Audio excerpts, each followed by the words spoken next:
दिल्ली के एक घर में एक लड़की दुल्हन के जोड़े में ड्रेसिंग टेबल के सामने अपना मोबाइल अपने हाथ में लिए हुए बैठी थी। तभी उसके मोबाइल पर किसी का मैसेज आया और उसने वो मैसेज ओपन किया। मैसेज देखते ही उस लड़की के चेहरे पर परेशानी के भाव आ गए। उस मैसेज में किसी लड़के की फोटो थी जो हॉस्पिटल के एक बेड पर बदहवास सा लेटा हुआ था। नीचे एक मैसेज टाइप किया हुआ था जिसमें लिखा था, तुम किसी और की नहीं हो सकती अर्पिता। या तो आज तुम्हारी शादी होगी या फिर मेरी मौत। अर्पिता, जिसकी आज शादी है, जो अभी सिर्फ 22 साल की पोस्ट ग्रेजुएशन स्टूडेंट है। अर्पिता देखने में बेहद खूबसूरत है। गोरा रंग, काले बाल, लंबाई 5 फुट 5 इंच और बेहद ही आकर्षक फिगर। रोहन, जो अर्पिता से वन साइडेड लव करता है, वो नहीं चाहता कि अर्पिता की शादी हो, इसलिए उसने अपने हाथ की नस काट ली ताकि वो अर्पिता को शादी करने से रोक सके। अर्पिता रोहन की हॉस्पिटल की फोटो देख टेंशन में आ चुकी थी, जिससे उसके माथे पर हल्के पसीने आने लगे, जिसकी वजह से उसका मेकअप थोड़ा सा खराब भी हो गया था। तभी उसकी कजन कम बेस्ट फ्रेंड सादा प्रिशा उसके रूम में आते हुए बोली, अर्पी तू क्या अभी तक तैयार नहीं हुई है? बाहर बारात आ गई है। और एक नजर उसको देखते हुए वो बिना पलके झपकाए हुए बोली, तुम कौन हो? मेरी अर्पी के साथ तुमने क्या किया? अर्पिता उसकी तरफ सवालिया नजर से देखते हुए बोली, प्रिशा क्या बोल रही है? तभी प्रिशा अर्पिता के पास आते हुए उसे ध्यान से देखते हुए बोली, तुम अर्पी नहीं, अर्पी हो ना? तुम तो कोई आसमां से उतरी हुई अप्सरा लग रही हो आज, जो अपने देवलोक को छोड़ धरती पर चली आई है। अर्पिता प्रिशा की बचकानी बातों को इग्नोर करते हुए उसका हाथ पकड़ उसको रोहन का मैसेज दिखाते हुए बोली, प्रिशा, रोहन ने मैसेज सेंड किया है। मुझे बहुत घबराहट हो रही है, कुछ गड़बड़ ना हो जाए। अगर पापा को पता लग गया तो। नहीं नहीं, उन्हें कुछ भी पता नहीं चलना चाहिए, वरना वो तो मुझे जान से ही मार देंगे। मैं क्या करूं प्रिशा? तभी प्रिशा ने उसे सोफे पर बैठाते हुए बोला, अर्पी शांत हो जा, ऐसा कुछ नहीं होगा। इसमें तेरी कोई गलती नहीं है, वो रोहन ही तेरे पीछे पागल है। इसमें तेरा क्या कसूर है? और रही बात इस रोहन की, तो मैं इसके होश अभी ठिकाने लगाती हूँ। तभी प्रिशा ने अपने फ्रेंड जयदेव को कॉल लगाया, जो दिल्ली पुलिस में सीनियर इंस्पेक्टर था, और उसे सारी सिचुएशन समझा दी। जयदेव ने प्रिशा से सारी बात समझ उसे एश्योर किया कि वो सब हैंडल कर लेगा, उसे टेंशन लेने की जरूरत नहीं है। प्रिशा ने फिर अर्पिता को शांत करवा के उसका मेकअप ठीक किया, जो अर्पिता के रोने की वजह से थोड़ा खराब हो गया था। तभी अर्पिता की मम्मी सुनीता जी और उसकी चाची नीलम जी, जो प्रिशा की मम्मी हैं, अर्पिता को नीचे ले जाने के लिए उसके रूम में आई।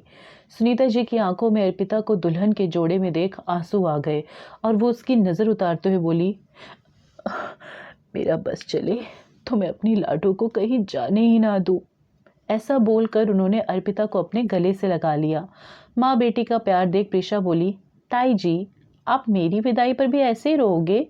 प्रिशा की बात को काटते हुए नीलम जी प्रिशा से बोली, विदाई? विदाई लड़कियों की होती है, लड़कों की नहीं। जैसे तेरे हाल है ना, मुझे तो लगता है हमारे घर बारात आएगी, जाएगी नहीं।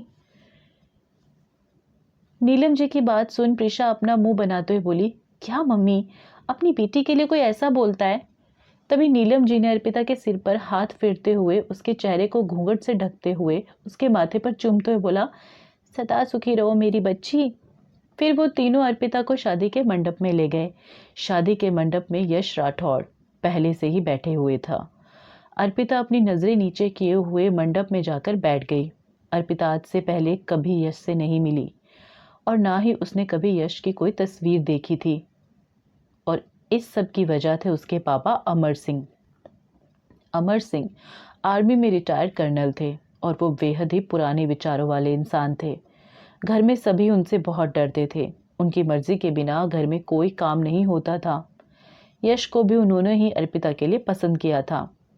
यश भी मिलिट्री में मेजर जनरल की पोस्ट पर था। अर्पिता अपना सर नीचे किए हुए मंडप में बैठी हुई थी कि तभी पंडित जी ने वर को वधू का हाथ थामने के लिए कहा और कन्यादान के लिए अर्पिता के मम्मी पापा को बुलाया। यश ने अर्पिता का हाथ अपने हाथ से पकड़ लिया और फिर अमर सिंह और सुनीता जी ने अर्पिता का कन्यादान कर दिया। यश का हाथ अपने हाथों में देख अर्पिता को बड़ा ही अजीब महसूस हो रहा था। फिर पंडित जी ने यश से अर्पिता को मंगलसूत्र पहनाने का बोला। यश ने अर्पिता के गले में मंगलसूत्र पहना दिया। अब सिंदूर लगाने के लिए प्रिशा ने आगे बढ़कर अर्पिता का घूंघट उठा दिया और फिर यश ने अर्पिता के मांग में सिंदूर भर दिया। इस वक्त भी अर्पिता ने एक बार भी अपनी नजरें उठाकर यश की तरफ नहीं देखा। फेरों के बाद उनकी शादी संपन्न हुई। फिर उन दोनों ने सबका आशीर्वाद लिया। अमर सिंह ने बिना समय गवाए अर्पिता की विदाई भी करवा दी। अर्पिता रोते हुए सबके गले लगी और अपनी बचपन की यादों को अपने घर पर छोड़ वो यश के साथ उसकी कार में जाकर बैठ गई। यश की कार के आगे 2 कार और उसके पीछे 2 कार थीं। यश की कार में कोई नहीं था, वो अपनी कार को खुद ही ड्राइव कर रहा था।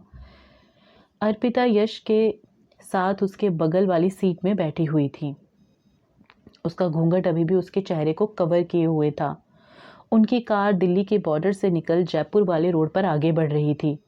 तभी एक बड़े से शानदार होटल के आगे जाकर उनकी गाड़ियां रुकी और यश अपनी कार से नीचे उतर गया और उनके आगे वाली कार में से एक मिडिल एज्ड आदमी बाहर निकला और यश से कुछ बात करने लगा। यश अर्पिता के बिल्कुल सामने खड़ा था, जिससे वो उसे काफ़ी अच्छे से देख पा रही थी।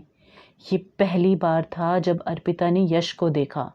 6 फीट हाइट, मस्कुलर बॉडी और बेहद ही रौबदार पर्सनैलिटी का मालिक यश देखने में बेहद हैंडसम था। अर्पिता का ध्यान अभी यश की तरफ ही था कि तभी उसकी साइड वाली विंडो पर एक नॉक हुई। उसने विंडो की तरफ देखा तो एक 18 से 19 साल की लड़की उसको कार से बाहर निकलने के लिए बोल रही थी। तभी अर्पिता ने अपनी साइड का डोर ओपन किया और अपनी लहंगे को संभालते हुए कार से बाहर निकली। Thank you.